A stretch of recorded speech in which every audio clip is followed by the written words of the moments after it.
ओम शांति। आज हम फिर से कुछ प्रश्नोत्तर के ऊपर चर्चा करेंगे। हमने पिछले वीडियो में वो प्रश्न देखा कि विनाश के समय की बात, मतलब कलयुग से सतयुग का जो संगम है, उस समय जो विनाश होगा तो क्या क्या परिवर्तन आएगा, कैसे आएगा। अब हम यहाँ पर उन प्रश्नों को लेते हैं। उसमें कुछ प्रश्न है, वो सारी कुछ काफी प्रश्न सिमिलरिटीज है, उसमें काफी समानता है। तो इसलिए उन प्रश्नों को मैं इस वीडियो में लेता हूं।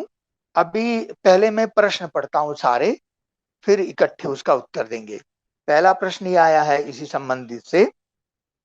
त्रेता एवं द्वापर युग के संगम पर आत्माओं के अंदर नेगेटिव परिवर्तन कैसे आता है? तो ये प्रश्न है, त्रेता और द्वापर के युग के संगम पर आत्माओं के अंदर नेगेटिव परिवर्तन कैसे आता है, कैसे आ जाता है। अब दूसरा प्रश्न है, उस समय रावण राज्य कैसे शुरू होता है? जब सतयुग त्रेता युग राम राज्य था, स्वर्ग था, सुख की दुनिया थी, तो फिर त्रेता और द्वापर युग के संगम पर ये रावण राज्य कैसे शुरू हो जाता है? फिर अगला प्रश्न है, द्वापर के शुरू में फिर ऋषि मुनि आदि को कैसे ज्ञान प्राप्त होता है जिससे वो वेद शास्त्रों की रचना करते हैं? तो ये सब त्रेता और द्वापर के उसी में ही है। ऐसे और भी अनेक प्रश्न है, परंतु ये सब इन्हीं प्रश्नों में आ जाता है। वास्तव में सारा खेल जो है ना, पॉजिटिव और नेगेटिव संकल्प, सकारात्मक विचार और नकारात्मक विचार, यही मुख्य कारण होता है। सकारात्मक विचार से सकारात्मक परिवर्तन, सत्य की दुनिया की स्थापना होती है। बाबा हमको पवित्र बनाते हैं, पवित्र संकल्प करना सिखाते हैं, जिसको पॉजिटिव संकल्प कहा जाता है। उसी से ही सत्य की दुनिया की स्थापना होती है। कितना बड़ा परिवर्तन आ जाता है। पवित्रता का बल सबसे महान बल है, पॉजिटिव एनर्जी।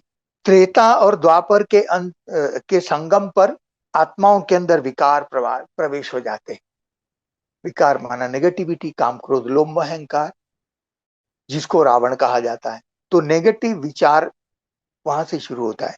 परंतु ये प्रश्न उठना स्वाभाविक है, उसका उत्तर भी बाबा ने दिया है, उसको भी हम एक्सप्लेन करेंगे। तो मुख्य कारण तो यही है। हम आपसे कुछ उन जो मुरलियां हमने सिलेक्ट की है वो हम आपसे शेयर करते हैं। पहले हम ये उन मुरलियों को लेंगे कि पहले हम ये देखेंगे कि सतयुग में आत्माएं पवित्र थी, है ना? तो कैसे वहां का पवित्रता का रस्म रिवाज चलता है, पवित्रता के बल से ही सारा कारोबार चलता है। और जब ये समझेंगे तब हम उस बात को और अच्छी तरह से समझ पाएंगे कि त्रेता और द्वापर युग के संगम में कैसे वो नेगेटिव विचार आते हैं, वो सब होता है। तो पहले हम सतयुग की बातों को लेते हैं, उसके बाद फिर उस समय त्रेता और द्वापर के संगम की बात को लेंगे। एक मुरली है, उस मुरली की तारीख है 13 अगस्त 2022 की मुरली। 13 अगस्त 22 की मुरली में बाबा ने कहा, सतयुग में लॉ बना हुआ है, जब समय होता है तो दोनों को साक्षात्कार हो जाता है कि अब बच्चा आने वाला है। वहां सतयुग में योग बल से कैसे जन्म होगा, ये भी कईयों को प्रश्न उठता है ना। परंतु हालांकि वो बात हम इसमें डिटेल नहीं ले रहे, क्योंकि इस पर हमने एक वीडियो ऑलरेडी बनाई हुई है। तो उसको हम आपसे अनुरोध करेंगे, उसको अगर जानना है डिटेल में तो इसी चैनल में ही हमारे नाम से जो प्लेलिस्ट है उसमें खास 2 वीडियो है।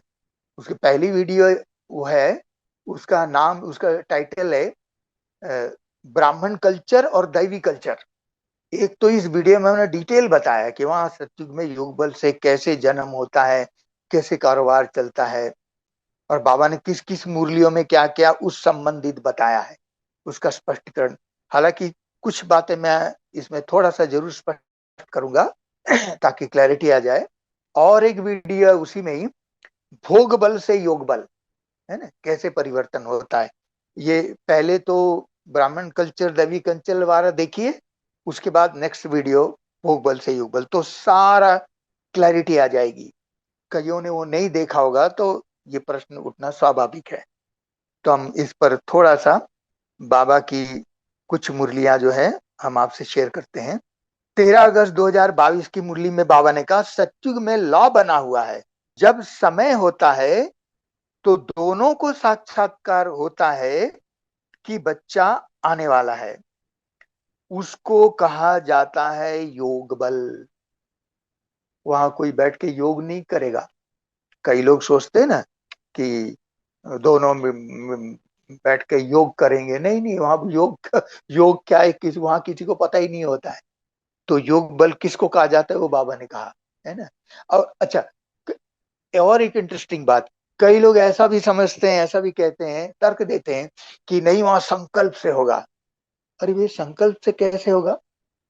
अगर संकल्प से ही होना होगा तो वहां पुरुष की आवश्यकता ही नहीं है, फीमेल भी फीमेल के लिए संकल्प कर देवे, क्योंकि संकल्प ही तो करना है। नहीं, ये बहुत समझने की बात है, क्योंकि इसमें बहुत सारी डिटेल जो है ना। एक मैं छोटा सा उदाहरण बता दूं, देखिए जैसे बाबा कई मुरलियों में आप लोगों ने सुनी होगी, बाबा ने मुरलियों में वो देता है ना, बाबा एग्जाम्पल देते हैं मोर और मोरनी का, मोर और डेल का एग्जाम्पल देते हैं। बाबा कहते हैं मोर डांस करता है, वो आंसू निकलते हैं, और मोरनी वो आंसू जैसे टपकता है जमीन से गिरने से पहले वो निगल लेते, मुख से निगल लेते हैं, और उसी से गर्भ बनता है। तो देखिए, इस इस उदाहरण से बाबा दो बातें समझाना चाहते हैं, जो शायद ही कुछ लोग इसको ध्यान देके समझ पाते होंगे। कई लोग समझते हैं। इसमें दो बातें मुख्य चीज है। वो बाबा क्या बताना चाहते हैं? पहली बात तो ये स्पष्ट हो जाता है इस महावाक्य से, इस उदाहरण से, कि गर्भ धारण करने के लिए मेल जीन्स अवश्य चाहिए। बिना मेल जीन्स का गर्भ धारण नहीं हो सकता, ये बाबा कह रहे हैं। भाई आंसू आया, वो मेल जीन्स ही तो हुआ, है ना। अब वो, चलो कई लोग बोलते आजकल तो मोर भी विकार में जाते जाते होंगे, परंतु जिस समय बाबा ने बताया पहले ये जरूर होता होगा, है ना। अभी भिखारी बन गए होंगे, परंतु जब बाबा ये उदाहरण दे रहे हैं तो उस समय जरूर हुआ होता होगा। तो तो आंसू माना मेल जिन्स, है ना। और जो, है ना, फीमेल उसको धारण करती है। तो पहली बात कि केवल संकल्प से योग करने से गर्भ धारण नहीं हो जाएगा। मेल जीन्स जब तक गर्भ में नहीं जाएगा तब तक गर्भ नहीं धारण होगा, ये पहली बात।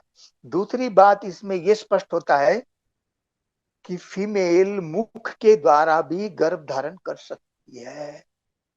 इस बात को बाबा ने मुरलियों में भी बताया है, उस मुरली में डिटेल बताया है। अब इसमें मैं इस मुरली को इसको आगे पूरा करता हूं। ये मैंने आपको हिंट दिया। अब यहाँ बाबा कह रहे दोनों को साक्षात हो जाता है कि बच्चा आने वाला है, उसको कहा जाता है योग बल। पूरे टाइम पर बच्चा पैदा हो जाता है, कोई तकलीफ नहीं, रोने की आवाज नहीं। अगली मुरली है 13 अगस्त, इसी इसी वाणी में आगे बाबा ने कहा, 13 अगस्त 2022 की मुरली में ही बाबा ने आगे कहा, वहां पाप ही नहीं होता, क्योंकि वहां रावण ही नहीं, इसीलिए वहां गर्भ महल कहा जाता है। जैसे पीपल के पत्ते पर कृष्ण को दिखाते हैं, वह भी गर्भ जैसे क्षीर सागर है। बहुत इंपॉर्टेंट बात ये समझने की है। कई लोग समझते हैं ना पीपल का पत्ता जो दिखाया जाता है कि भारत का नक्शा, नहीं नहीं, उसका अर्थ ही नहीं है। बाबा ने यहाँ अर्थ बताया है। ये 13 अगस्त 2022 की साकार मुरली है। उसमें बाबा, मैं फिर से पढ़ता हूँ, बाबा कहते वहां पाप ही नहीं होता, क्योंकि वहां रावण ही नहीं, रावण माना पांच विकार, काम क्रोध लोभ अहंकार, क्योंकि वहां रावण ही नहीं, इसीलिए वहां गर्भ महल कहा जाता है। जैसे बाबा और स्पष्ट कर रहे, जैसे पीपल के पत्ते पर कृष्ण को दिखाते हैं वह भी गर्भ जैसे क्षीर सागर है। मतलब ऐसा नहीं कि सागर में पीपल के पत्ते पर पापा कहते गर्भ ही क्षीर सागर है, ये गर्भ ही क्षीर सागर है, महल है ना। और बाबा कहते हैं उसमें पीपल के पत्ते पर, तो पीपल का पत्ता कितना छोटा होता है, उस पर कोई बच्चा आएगा मतलब बच्चे की साइज बहुत छोटी होगी, तभी गर्भ महल कहा जाता है। ऐसा नहीं कि गर्भ बहुत बड़ा हो जाएगा, नहीं, बच्चे की साइज बहुत छोटी। पीपल का पत्ता अगर 6 इंच का होगा तो बच्चा उसके अंदर लेटेगा तो 4 इंच से ज्यादा नहीं होना चाहिए। ये वास्तविकता है, इसीलिए इसको गर्भ महल कहा जाता है ना। बच्चे की साइज बहुत छोटी होगी। अब अगली मुरली है, ये मुरली है 13 अक्टूबर 2025 की मुरली, 30 अक्टूबर 25 की मुरली में बाबा ने कहा रावण राज्य में विकार विगर तो कोई का शरीर पैदा नहीं होता है। तो सत्युग में रावण राज, बाबा कहते हैं कि अभी रावण राज्य में विकार विगर तो कोई का शरीर पैदा नहीं होता। तो सत्युग में रावण राज्य नहीं होता है ना, सत्युग में रावण राज्य होता नहीं। वहां भी अगर रावण होता तो बाकी भगवान ने राम राज स्थापन करके क्या किया, भगवान सर्वशक्तिवान है ना, वो स्थापन करेगा तो रावण राज्य थोड़ी होगा, राम राज्य होगा। राम राज्य माना पवित्रता के बल का राज्य है ना, दैवी गुणों का, देवी देवताओं का राज्य होगा। अब अगली मुरली है 19 अगस्त 2025, 19 अगस्त 25 25 की मुरली में बाबा ने कहा वहां देवताओं को दाढ़ी आदि भी नहीं होती, वहां देवताओं को दाढ़ी आदि भी नहीं होती है ना, क्लीन शेव होती है। नैन चैन से मालूम पड़ता है ये मेल है ये फीमेल है। ये बहुत इंपॉर्टेंट बाबा ने बात यहाँ बताई है। बाबा कहते हैं वहां देवताओं की दाढ़ी आदि मानो दाढ़ी मूछ आदि नहीं होती। इसका मतलब ये हुआ कि सतयुग त्रेता युग में मेल हार्मोन्स ही नहीं होते हैं, मेल हार्मोन्स के कारण ही तो दाढ़ी मूछ होते हैं ना, तो वहां मेल हार्मोन्स होता ही नहीं, ये बाबा कह रहे हैं। सतयुग त्रेता युग फीमेल डोमिनेटेड किंगडम है, स्त्री प्रधान युग है, और द्वापर कलयुग पुरुष प्रधान युग है।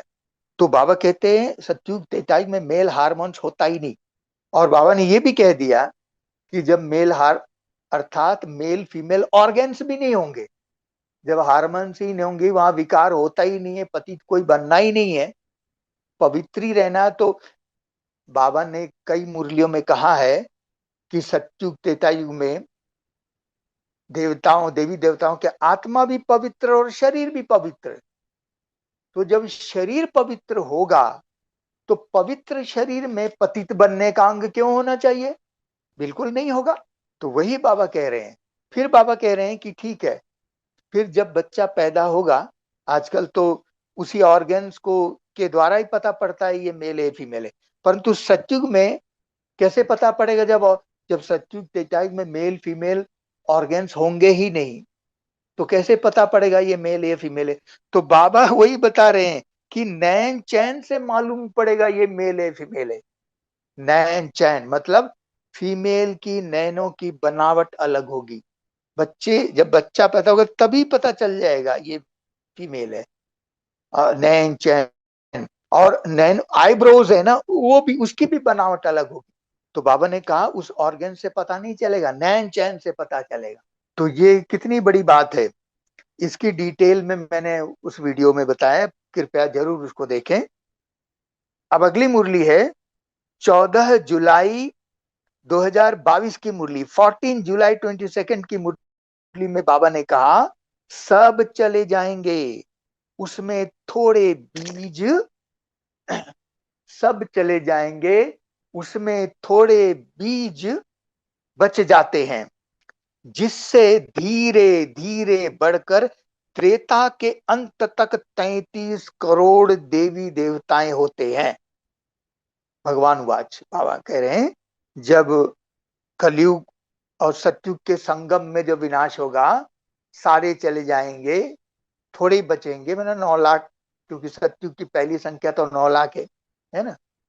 और फिर आगे बढ़ते बढ़ते बाबा कहते वृद्धि होते होते त्रेता के अंत तक 33 करोड़ देवी देवताएं हो जाएंगे। अब अगली मुरली है, इस मुरली की तारीख है 8 सितंबर 2025 की मुरली। 8 सितंबर 25 की मुरली में बाबा ने कहा, आत्मा ही जैसा पुरुषार्थ करती है ऐसा बनती है। गायन भी है, अंत काल जो स्त्री सिमरे। बाप कहते हैं, मुझे याद करेंगे तो मेरे को पाएंगे, नहीं तो बहुत बहुत सजाएं खाकर आएंगे। सत्युग में भी नहीं, बाबा कहते सत्युग में भी नहीं, फिर कहेंगे ना, त्रेता के भी पिछाड़ी में आएंगे। इसका मतलब ये हुआ कि बाबा ने कहा ना, जैसे आत्मा पुरुषार्थ करती है वैसे ही बनती है। तो इसका मतलब ये हुआ कि ये जो 33 करोड़ की संख्या है, बाबा ने कहा ना, अंत तक वृद्धि हो जाती।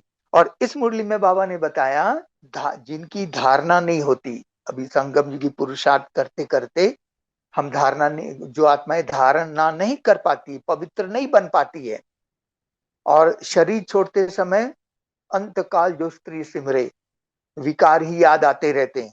तो ऐसी आत्माएं, चूंकि बाबा का बच्चा है, आएगा तो जरूर, पर बाबा ने कहा त्रेता के भी पिछाड़ी में आएंगे। तो जो मतलब ये 33 करोड़ की आत्माओं में है, इसका मतलब अंत में ये 33 करोड़ की संख्या जो है त्रेता के लास्ट जन्म की है। सतयुग के 8 जन्म और त्रेता के 12 जन्म। तो जो 12वां जन्म है, त्रेता का अंत जन्म है, उसी समय 33 करोड़ की आत्माओं की जनसंख्या वहां होती है ना। उन आत्माओं को केवल त्रेता के अंत का एक ही जन्म का ही सुख मिल पाता है, परंतु वे आत्माएं बॉडी कॉन्शियस होती है, क्योंकि वैसे ही शरीर छोड़ा है ना। भले विक्रम सजा खा करके भी विनाश हो गए गए, परंतु अंत काले जो स्त्री सुमरे, बाबा कहते ना, तो फिर जब फिर से परम धाम से आएंगे त्रेता के अंत जन्म में, उस समय वो आत्माएं बॉडी कॉन्शियस होगी, देह अभिमान वाली आत्मा होगी। तो आत्मा की जैसी स्थिति होती, शरीर भी वैसे ही मिलता है। जैसे सतयुग के शुरू में आत्मा देही अभिमानी होती है, आत्मा अभिमानी होती है, तो आत्मा तो मेल भी नहीं है, फीमेल भी नहीं, इसलिए आत्मा को वैसे ही शरीर मिलता है। जब त्रेता के अंत में, द्वापर के शुरू में, ये जो संगम है, इस समय वो त्रेता के अंत वाली आत्माएं, इतनी 33 करोड़ की भीड़, सारे बॉडी कॉन्शियस, तो पूरा वायुमंडल बॉडी कॉन्शियस हो जाता है। और वे आत्माएं जब जन्म लेती, तो उनके अंदर, उनके बॉडी में फिर से मेल फीमेल के ऑर्गन्स डेवलप हो जाते हैं। सतयुग त्रेतायुग में मेल फीमेल के सेक्स ऑर्गन्स होते ही नहीं है, विकार करने का अंग वहां होता ही नहीं। परंतु ये विकार की जो विकर्मेंद्रिया है, ये सेक्स ऑर्गन से, ये 33 करोड़ की आत्माएं जब त्रेता के लास्ट में आती है, उन्हीं आत्माओं के शरीर में ये ऑर्गन डेवलप होते हैं, क्योंकि ये बॉडी कॉन्शियस वाली आत्माएं हैं। और जब ये ऑर्गन्स होते हैं, तब जाकर के नेगेटिव विचार आते, देह अभिमान आते हैं। पहला नंबर विकार बाबा कहते हैं देह अभिमान है, और देह अभिमान से ही फिर 5 विकार, काम क्रोध लोभ मोह अहंकार, सब आ जाते हैं। तो जब वो ऑर्गन डेवलप हुए, तो काम विकार का, है ना, वो विचार, नेगेटिव विचार आते हैं। और आत्माएं वो चूंकि वो त्रेता का लास्ट जन्म में, फिर भी देवी देवताएं कहा जाएगा, क्योंकि फिर भी सुख की दुनिया का अंत है। तो इसीलिए कहते हैं देवताएं वाम मार्ग में गए, है ना। तो ऐसे, क्योंकि ऑर्गन्स होंगे तभी तो वाम मार्ग में जाएंगे ना। तो इसी तरीके से रावण राज्य शुरू होता है त्रेता और द्वापर के संगम पर। तो अब बाबा कहते हैं 8 सितंबर 2025 की मुरली। आत्मा ही जैसा पुरुषार्थ करती है ऐसा बनती है, गायन भी है अंत काल जो स्त्री सुमरे। बाप कहते हैं मुझे याद करो तो मेरे को पाएंगे, नहीं तो बहुत बहुत सजाएं खाकर आएंगे। सत्युग में भी नहीं, त्रेता के भी पिछाड़ी में आएंगे। अब अगली मुरली है 13 नवंबर 2024 की मुरली, 13 नवंबर 24 की मुरली में बाबा ने कहा देवताएं वाम मार्ग में जाते हैं तो विकार का सिस्टम बन जाता है। सत्युग त्रेता युग में सभी निर्विकारी रहते हैं, तो ये विकार का सिस्टम जो है, जब देवताएं वाम मार्ग गए तब ये सिस्टम प्रोसेस प्रथा चालू हो गई, रावण राज्य शुरू हो गया। सत्युग त्रेता युग में ये सिस्टम था ही नहीं, क्योंकि ऑर्गन्स ही नहीं थे। अब अगली मुरली है, उस मुरली की तारीख है 7 मार्च 2026, 7 मार्च 26 की मुरली में बाबा ने कहा स्वर्ग भी खत्म हो जाएगा। उस समय अर्थक्वेक आदि होती है। वह हीरे जवाहरत के महल कभी नीचे से नहीं निकलते हैं, है ना। कहीं जब वो अर्थक्वेक में सब नीचे चले आए थे, फिर वो नीचे से कभी निकले नहीं है, ये बाबा कह रहे हैं। अब अगली मुरली है 19 अगस्त 2021 की मुरली, 19 अगस्त 21 की मुरली में बाबा ने कहा बाप ने समझाया है भारत जब पतित बनता है, रावण का राज्य होता है, तो धरनी हिलने लगती है, सोने के महल सब नीचे चले जाते हैं। नेगेटिव थॉट आने से ही जो पवित्र सतो प्रधान प्रकृति है ना, त्रेता युग के अंत में भी उसको सहन नहीं होता है। वो नेगेटिव वाइब्रेशन जब पहली बार पवित्र प्रकृति में मिक्स होता है तो सतो प्रधान प्रकृति में हलचल होता है, और सबसे पहला और सबसे बड़ा भूकंप आता है ना। तो वही बाबा कह रहे हैं, तो धरनी हिलने लगती है, सोने के महल सब नीचे चले जाते हैं। अगली मुरली है 3 अप्रैल 2026 की मुरली। तुम जानते हो कि वैकुंठ तो बड़ा होगा ना, बड़ी राजधानी होगी, वहां हीरे जवाहरत के महल होते हैं, वह फिर प्रायः लोप हो जाते हैं। वहां पर प्रायः लोप हो जाते हैं, सब चीजें गायब हो जाती है, कुछ भी ऊपर नहीं रहता है, सब नीचे चले गए, सब चीजें गायब हो जाती है। नहीं तो ये भारत गरीब कैसे बना। इन महावाक्यों के द्वारा यह पता चलता है कि त्रेता और द्वापर के संगम पर ये ऑर्गन्स डेवलप होते हैं, विकार शुरू होता है, विकार का सिस्टम शुरू हो जाता है, रावण राज्य शुरू हो जाता है, और उसी नेगेटिव वाइब्रेशन के कारण पाप गया ना, देवताएं वाग मार्ग में जाते ही धरनी हिलना शुरू हो जाती है। सबसे बड़ा सबसे पहला भूकंप देव, अच्छा उस समय जब देवी देवताएं आदि जो शरीर छोड़ेंगे, बाबा ने ये भी कहा है कि कुछ कुछ बचे रहते हैं, ऐसा नहीं कि सब चले जाते हैं। उस समय आत्मा शरीर छोड़ के फिर पुनर्जन्म होती है, ऐसा नहीं कि परम धाम चली जाएगी, है ना। तो आत्माएं फिर से पुनर्जन्म लेगी और फिर से नए सिरे से नई जीवन शैली शुरू हो जाएगी, तो वो तो होगा। तो इस प्रकार से ये सब शुरू हो जाएंगे धीरे धीरे, फिर मंदिर भी बनेंगे, क्योंकि थोड़ा बहुत कुछ बचता है, ऐसा नहीं कि सबके सब चले जाते हैं, थोड़ा बहुत जो कुछ होगा फिर वो हो जाएगा। और भूकंप जब होगा, अर्थक्वेक होगा, तो कुछ नीचे से भी जमीन ऊपर आएगी, ऊपर के नीचे, नीचे से ऊपर, है ना। जैसे बाबा ने कहा ना कि सतयुग त्रेता युग में सोना ही सोना होगा, वहां लोहा तांबा पीतल होगा नहीं। तो जब अर्थक्वेक होगा तो फिर नीचे से तांबा लोहा थोड़ा पीतल कुछ आएगा, क्योंकि कॉपर एज शुरू होएगा, है ना, द्वापर युग शुरू हो जाएगा। फिर ऐसे फिर धीरे धीरे धीरे वो शुरू हो जाएगा। उसकी शुरू की हिस्ट्री तो कहीं भी नहीं है, क्योंकि हम बाबा के बच्चे जानते हैं कि बाबा ने मुरलियों में कहा है कि ब्रह्मा बाबा सतयुग के पहले जन्म में श्री कृष्ण बनते हैं, फिर पुनः जन्म लेते लेते लेते लेते जब द्वापर युग शुरू होता है, तो द्वापर युग में उनका वो वही आत्मा फिर प्रथम राजा विक्रमादित्य के रूप में जन्म लेते हैं। राजा विक्रमादित्य, जिसका वर्णन कहीं भी नहीं है। बाकी जो विक्रमादित्य का वर्णन हिस्ट्री ज्योग्राफी में है, वो तो विक्रम वेताल वाली है, वो तो पता नहीं कब कब के है, जो उज्जैन के जो विक्रम वेताल के कहा जाता है।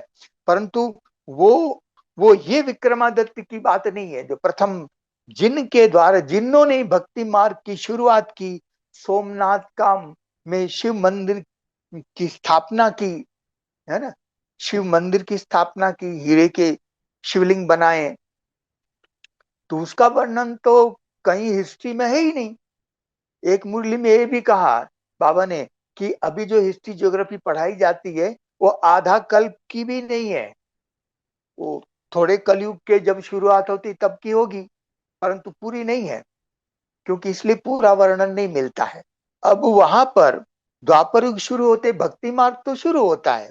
सबसे पहले शिव की मंदिर बनाए जाते हैं, शिव की पूजा काफी कई अनेक वर्षों तक होती है, लंबे समय तक, अव्यभिचारी भक्ति जिसको कहा जाता है। उसके बाद फिर धीरे धीरे मूर्ति पूजा, कृष्ण की पूजा, श्री राम की पूजा अलग अलग होती है। फिर उसके बाद फिर वेद शास्त्रों की रचना होती है। द्वापर के शुरू होते ही वेद शास्त्र नहीं बनते हैं, फिर धीरे धीरे धीरे वेद शास्त्र बनाए जाते हैं, और वेद शास्त्र ऋषि मुनियों ने लिखे। अब उनमें उनमें से ऋषि मुनि कौन होंगे?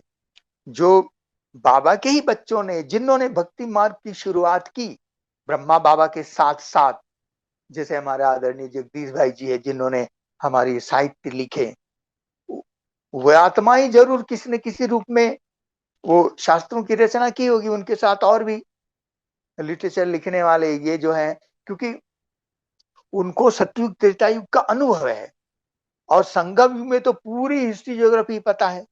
तो उन आत्मा में वो संस्कार है, वो इमर्ज हो जाता है, और फिर उस हिसाब से वो शास्त्रों की रचना करते हैं, है ना।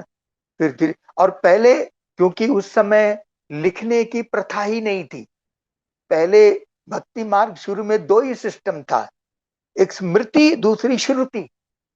मतलब कोई गुरु ने अपने चेले को सुनाया तो वो सुना, है ना, उस उसकी स्मृति।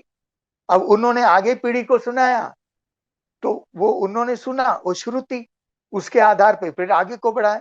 फिर धीरे धीरे जब उनको संकल्प आया कि हमको संकलन करना चाहिए, तो फिर वो धीरे धीरे शास्त्रों की रचना हुई। और वो भी एक इंटरेस्टिंग बात है, एक मुरली है 19 अगस्त 2021 की मुरली, उसमें बाबा ने ये कहा है कि ये वास्तव में हिंदी ही सबसे प्राचीन भाषा है। कई लोग समझते ना कि आजकल कई लोग बोलने से वो समझते नहीं नहीं संस्कृत आदि आदि भाषा है, परंतु बाबा ने 19 अगस्त 2021 की मुरली में स्पष्ट कहा। बाबा ने उसमें ये कहा कि संस्कृत की जो भाषा है वो शंकराचार्य के बाद निकली है। ये बाबा ने कहा, भगवान वाच, कोई मैं नहीं बोल रहा हूं। तो भगवान ज्ञान का सागर बता रहे, तो इसका मतलब जो भी शास्त्र आदि संस्कृत के बने होंगे तो जरूर शंकराचार्य के बाद ही बने होंगे, है ना। उसके पहले भी जो भी लिखत हुई होगी वो हिंदी में ही लिखत हुई होगी। तो ये हमारे जगदीश भाई जी ने भी अपने किताबों में स्पष्ट किया है। तो इस तरीके से वहाँ वेद शास्त्रों की रचना होती है, और ये सब धीरे धीरे भक्ति मार्ग की जीवन शैली शुरू हो जाती है। ओम शांति। हम आप सभी के प्रश्नों का उत्तर देने में हमको भी खुशी होती है, क्योंकि मुझे भी चांस मिलता है कि मुरलियों का अध्ययन करने का, क्योंकि मैं डायरी में लिख तो लेता हूँ, परंतु जब प्रश्न आते हैं तो उसको मुझे भी रिवाइज करने का चांस मिल जाता है। इसलिए आप प्रश्न पूछते हैं, आपको भी बहुत धन्यवाद। परंतु मेरा एक निवेदन यही है कि केवल ज्ञान के संबंधित ही प्रश्न पूछेंगे तो अच्छा रहेगा, है ना। बाकी बाहर की और भी सारी बातें वो तो दुनिया में आप लोग गूगल में सर्च करते हैं तो मिल जाता है, परंतु कई ऐसी बातें जो कहीं नहीं मिलता, केवल भगवान उवाच ही होता है, ये दुर्लभ उत्तर होते हैं, तो वो हम मुरलियों से छांट के निकालते हैं। तो मेरा निवेदन यही रहेगा, बाबा के ज्ञान के संबंधित के प्रश्न ही पूछा करें। ओम शांति।